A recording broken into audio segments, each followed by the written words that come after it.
Hey guys, I'm Jason with FFG Garage, and we are here in our shop in Gilbert, Arizona. We get a lot of calls for people trying to find a universal cold air intake for their Coyote swap, and so put together a little package here to make that a little bit easier for you. So the question is why do you need a custom cold air intake? Well, you don't really need one. If you bought a Ford Racing control pack, probably got this gigantic thing in your box. And so if you want to try to figure out how to fit this in your vehicle, kind of up, angled, whatever, there's usually not enough room. You got this big air box right here with a filter in it. A little bit awkward, doesn't look very attractive, and so we don't normally use this. The only thing we use out of that is going to be the MAF sensor, because the MAF sensor is going to be installed right here when you purchase it, and so you want to make sure you take that out. You're going to need it. So we take that out, we usually kick this to the side, and then the question is how big of tube I need. Now there's a couple variations to it, and a lot of that comes down to the diameter of this right here. This is a 4-inch diameter, and the Gen 1, Gen 2, that's a 3.5-inch diameter. And so anytime you're changing the air intake, it's going to change the way your vehicle runs, and so you want to try to reproduce something as close as possible. So a 4-inch intake tube for a Gen 3 works perfect because it's 4-inch here. And then we put the MAF sensor in a very similar location. It should be really close to operating the way the factory would have that for you. There's a couple things we like to talk about when it comes to cold air intakes. One, you can use this in any truck that you want. You can use it in a Mustang if you wanted to. It's really going to fit any Coyote motor. Right now you've got a coupler you're going to get from Spectre. That's going to go on your throttle body, and then we're going to do a quick 90. Now, if you take a look right here, kind of some similarities. You got your quick release breather right here that you're just going to put right onto the factory location. Real simple. And then this is where the V-band goes, and then you're going to have this piece, the MAF sensor will be going right into this, ready to meter the air, and you'll be able to bolt that on. Now this section can be trimmed. We don't recommend trimming this section. It's set up, so if you need to trim this one, you can. Then this one is going to connect just like this. Now you can rotate your MAF sensor any direction. I usually recommend either inside or the preferred method outside, which is a little bit more accurate in matching this cold air intake.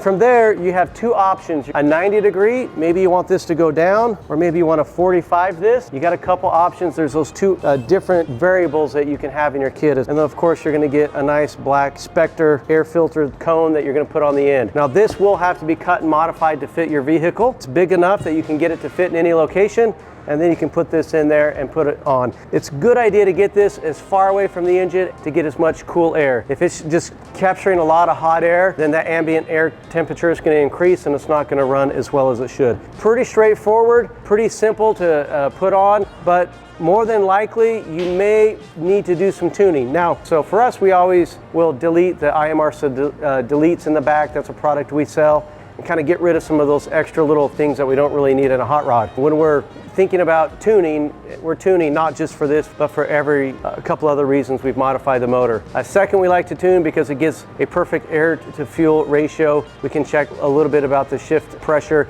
and make sure all this is working correctly, as good as we can get it. We use Lund tuning for all of our tuning. If you need help with that, we can set you up with that as well. So pretty straightforward, but let's go ahead and install one on an engine so you kind of get an idea what this will look like, and we'll head over to an engine. This is the chassis that we sell. It's headed off to a customer in California. So we'll leave it covered up for what we're doing. Obviously, if you had any caps, take that off. And before you install this, you want to make sure if you've done any trimming or cutting, make sure you clean out the inside. There's no like metal shavings or burrs or anything that are going to get sucked right into the engine and have to deal with that. It's better to be safe than sorry.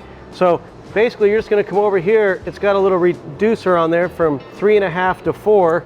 I like to put all these clamps on the very bottom, but for the sake of just showing you how this works, we're just going to clamp it in with the worm gear kind of exposed, so you can just kind of see what we're doing a little bit easier than me trying to hide everything. You don't need to He-Man these things. You want it just to be snug, and if you need to tighten them up more, you can. I've got this installed where I've got the MAF sensor actually on this side. Now, so this would actually be, I could rotate it, put on the inside, and you could get that installed. The next thing is, you're going to want to put on either a 45, or you may want to put a 90 degree on here. You're just going to slide this in here until those touch. Make sure you're metal on metal at this point and get that clamp straight, get that centered. And then you've got this T-bolt that you can tighten up. What's cool about these clamps is they cover up the coupler. It's a really nice looking clamp.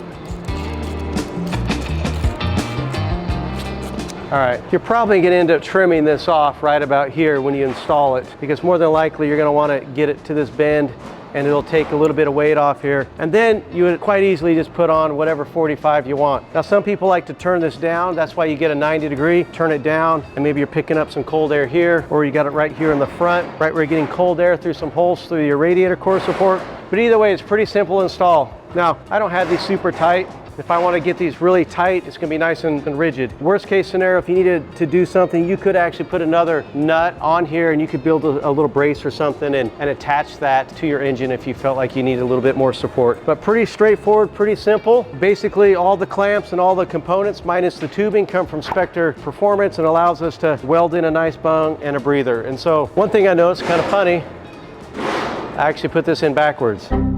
Make sure the arrow on your bung is always pointed this way, the direction the air is moving. So trying to introduce better products to help you do your Coyote swaps or your Godzilla swaps. It's just a real simple solution. You can go on the website, purchase it, shows up, you just cut and fit it, plug in your MAF sensor, plug in your wires, and you're ready to start going. So stay tuned for just a lot more products like these. We'll try to do a little bit more how to install it.